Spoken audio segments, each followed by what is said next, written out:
National command and operation centre کے تازہ ترین اعداد و شمار کے مطابق گزشتہ 24 گھنٹوں کے دوران 1541 نئے کیسز رپورٹ ہوئے۔ پنجاب میں 1,70,222، سندھ میں 2,57,408، خیبر پختونخوا میں 71,728، بلوچستان میں 19,035، گلگت بلتستان میں 4,956، اسلام آباد میں 44,032 جبکہ آزاد کشمیر میں 10,101 کیسز رپورٹ ہوئے۔ ملک بھر میں اب تک 88,73,741 افراد کے ٹیسٹ کیے گئے۔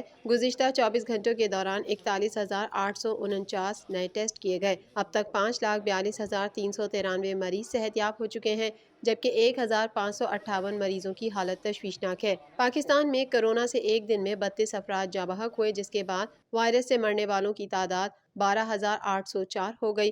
پنجاب میں 5,323، سندھ میں 4,322، خیبر پختونخوا میں 2,065، اسلام آباد میں 496، بلوچستان میں 200، گلگت بلتستان میں 102 اور آزاد کشمیر میں 296 مریض جان سے ہاتھ دھو بیٹھے۔